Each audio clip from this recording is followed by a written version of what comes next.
بسم اللہ الرحمن الرحیم۔ السلام علیکم۔ آئیے ترجمہ قرآن سیکھیں آسان طریقے سے۔ آج ہم سورہ بقرہ آیت نمبر 113 سے پڑھیں گے۔ آج کے سبق میں صرف 3 لفظ نئے ہیں جو عربی زبان کے ہیں، باقی وہی الفاظ ہیں جو ہم اردو زبان میں تھوڑی سی تبدیلی کے ساتھ بولتے رہتے ہیں،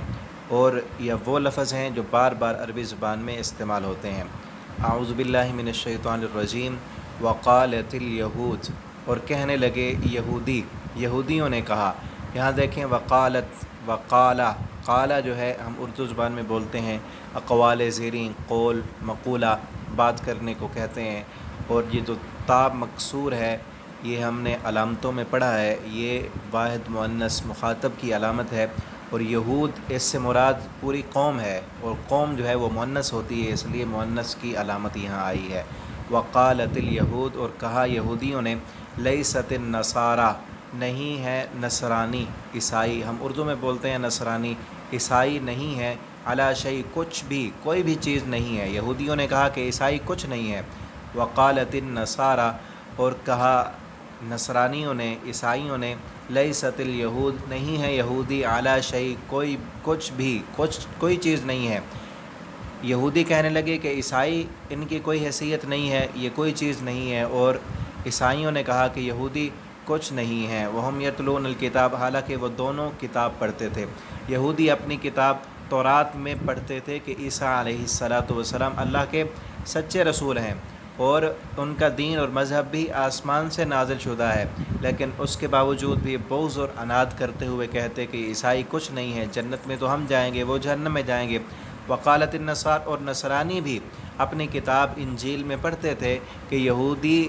وہ بھی ان کے پاس جو مذہب ہے آسمان سے نازل شدہ ہے، لیکن اس کے باوجود بھی وہ اپنے بغض اور عناد کی وجہ سے انہیں کافر کہتے تھے اور انہیں جہنمی کہتے تھے، اور یہ کہتے تھے کہ ہم جنت میں جائیں گے۔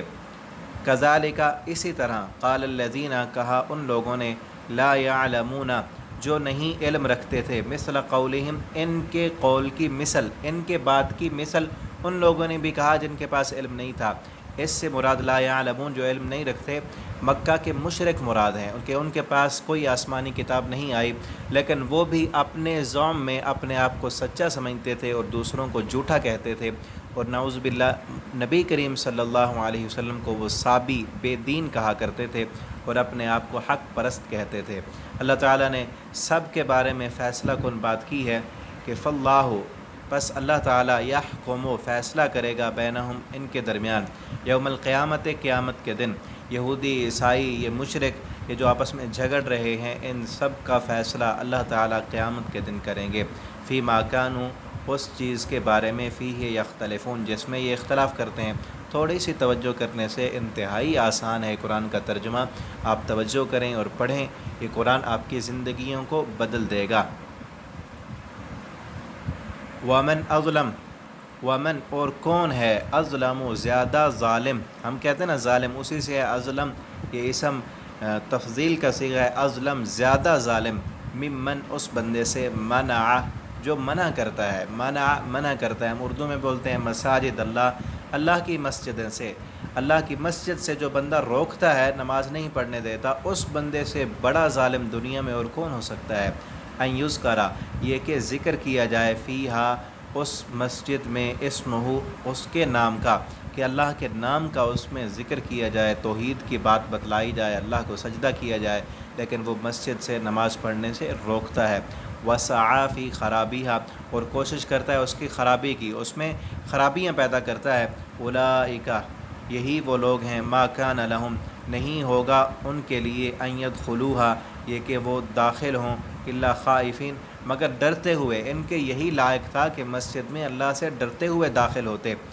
ان سے مراد مکہ کے مشرک ہیں جنہوں نے نبی کریم صلی اللہ علیہ وسلم کو مکہ میں نماز پڑھنے سے روکا تھا، اور حتیٰ کہ آپ صلی اللہ علیہ وسلم کو اور آپ کے صحابہ کو مکہ چھوڑنے پر مجبور کر دیا، اور بعد میں جب آپ صلی اللہ علیہ وسلم حدیبیہ کے واقعے پر آپ عمرہ کرنے کے لیے آئے تھے، اس وقت بھی انہوں نے آپ صلی اللہ علیہ وسلم کو عمرہ کرنے سے روک دیا تھا اور واپس بھیج دیا تھا، تو اللہ رب العالمین نے فرمایا ان سے بڑا ظالم اور کوئی نہیں ہو سکتا، اور ان کے یہ لائق تھا کہ اس گھر میں اللہ سے ڈرتے ہوئے داخل ہوتے، لیکن کیا ہے، لہم فی الدنیا خزی، دنیا کے اندر بھی خزیون، یہ نیا لفظ ہے خزیون، ان کے لیے رسوائی ہے، دنیا میں بھی ان کے لیے رسوائی ہے، وَلَهُمْ فِي الْآخِرَةِ، اور ان کے لیے آخرت میں بھی عذاب عظیم، بہت بڑا عذاب ہے۔ دنیا میں ان کے لیے رسوائی اس وقت ہوئی جب مکہ فتح ہوا اور آپ صلی اللہ علیہ وسلم نے ان سب کو مکہ سے نکال دیا تھا، اور وہ سب دنیا میں رسوا ہوئے تھے، ان کی ناک کٹ گئی تھی اور سرداریاں ساری ختم ہو گئی تھیں، اور آخرت میں بھی ان کے لیے بڑا عذاب ہوگا۔ وَلِلَّهِ، اور اللہ کے لیے ہے، المشرق و مشرق بھی، والمغرب اور مغرب بھی، فَأَيْنَمَا تُوَلُّوا، پس جس سمت بھی تولو تم منہ کر لو، فَثَمَّ، پس پا لوگے تم وجہ اللہ، اللہ کی رضا کو، ان اللہ سمیع علیم، بے شک اللہ تعالیٰ سننے والے اور جاننے والے ہیں۔ جب مسلمان مکہ میں تھے تو بیت اللہ کی طرف بھی منہ ہو جاتا تھا اور بیت المقدس کی طرف بھی منہ کر کے دونوں سمت منہ کر لیتے تھے اور نماز پڑھتے تھے، لیکن جب ہجرت کر کے مدینہ میں گئے تو وہاں پر بیت المقدس کی طرف منہ کر کے نماز پڑھنا ہوئی، تو مسلمانوں کو تھوڑا سا رنج ہوا آپ صلی اللہ علیہ وسلم کو بھی کہ ہم مکہ کی طرف بھی منہ کرتے تھے، اب وہاں اس طرف تو منہ نہیں ہو سکتا، تو اللہ رب العالمین نے فرمایا جس طرف بھی تم منہ کرو گے تو اللہ کی رضا تمہیں حاصل کر لے گی، اللہ کی رضا مل جائے گی۔ لیکن آگے آ رہا ہے کہ پھر اللہ رب العالمین نے بیت المقدس کی طرف سے ہٹا کر بیت اللہ کو قبلہ بنا دیا تھا، وہ وہاں پر آئے گا تو اس کی تفصیل بھی وہاں ہوگی۔ وقالوا اتخذ اللہ، اور کہنے لگے وہ لوگ اتخذ اللہ، کہ بنا لیا ہے اللہ نے ولدن، بیٹا۔ یہودیوں نے کہا تھا کہ عزیر علیہ السلام اللہ کا بیٹا ہے، اور عیسائیوں نے کہا کہ عیسیٰ علیہ السلام اللہ کے بیٹے ہیں۔ ولدن، اللہ نے بیٹا بنا لیا ہے، سبحانہ، اللہ تو پاک ہے، بلکہ لہو، اسی کے لیے ہے، ما جو فی السماوات، آسمانوں میں ہے، والارض، اور زمین میں ہے، جو کچھ زمین میں ہے اور آسمان میں وہ سب اس کے بندے ہیں، جتنی بھی اللہ کی مخلوق ہے وہ ساری مخلوق ہے اللہ کی، اللہ کا کوئی بیٹا نہیں ہے۔ کل، سارے کے سارے، لہو، اس کے لیے، قانتون، فرما برداری کرنے والے ہیں، سب اس کے فرما بردار ہیں۔ انسان اللہ رب العالمین نے جتنا اختیار دیا ہے اس کے اندر اندر وہ جو چاہے اللہ نے اختیار دیا ہے، اللہ کی فرما برداری کرے یا نافرمانی کرے، لیکن ساری مخلوق اللہ تعالیٰ کی، سورج، چاند، ستارے، حجر و شجر، سب اللہ کے فرما بردار ہیں، ان میں سے کوئی بھی اللہ کی نافرمانی نہیں کرتا۔ ہم دیکھیں کہ جب سے ہم پیدا ہوئے سورج اپنی ڈیوٹی ادا کر رہا ہے، ستارے اپنی ڈیوٹی دے رہے ہیں، چاند اپنی ڈیوٹی دے رہا ہے، یہ سارا کائنات کا نظام اللہ کی فرما برداری میں چل رہا ہے۔ کبھی سورج نے نافرمانی نہیں کی، کبھی چاند نے نافرمانی نہیں کی۔ ایک انسان ہے جس کو اللہ تعالیٰ نے اشرف المخلوقات بنایا اور اختیار دیا، وہ اللہ کی نافرمانیاں کرتا ہے۔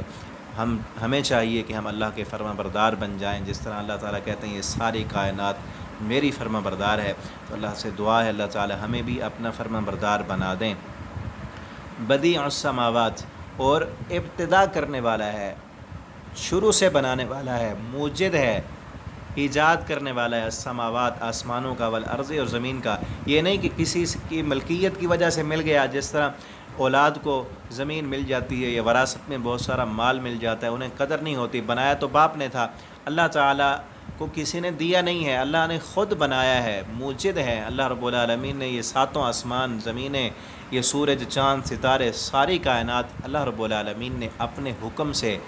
یہ سب کچھ بنایا ہے۔ وَإِذَا، اور جب بھی، قضا، وہ فیصلہ کرتا ہے، امراً، کسی بھی معاملے کا، فَإِنَّمَا، پس بے شک، یقول، وہ کہتا ہے، لہو، اس کو، کن، ہو جا، فیکون، پس وہ ہو جاتا ہے۔ یہ زمین و آسمان بھی اللہ تعالیٰ نے کن کہہ کر بنائی، اور جس بھی کام کا اللہ رب العالمین ارادہ کرتے ہیں اللہ تعالیٰ فرماتے ہیں کن، کہ ہو جا، کن کا معنی ہو جا، فیکون، پس وہ ہو جاتا ہے۔ یہ اللہ کا حکم ہے، اور اللہ رب العالمین کے حکم کے آگے ہمیں جھک جانا چاہیے۔ اللہ تعالیٰ سے دعا ہے کہ اللہ تعالیٰ ہمیں اپنا فرما بردار بنا دیں، اپنی نافرمانیوں سے بچائیں، اور قرآن کریم کو سمجھنے، پڑھنے اور اس کے مطابق زندگی بسر کرنے والا بنا دیں۔ آپ تمام دوستوں سے یہ درخواست ہے کہ ان اسباق کو خود بھی توجہ کے ساتھ سنا کریں، اپنے بچوں کو قرآن پڑھائیں، اور اپنے دوستوں کے ساتھ ان اسباق کو ضرور شیئر کیا کریں تاکہ آپ کے لیے بھی صدقہ جاریہ بن جائے۔ والسلام علیکم ورحمۃ اللہ وبرکاتہ۔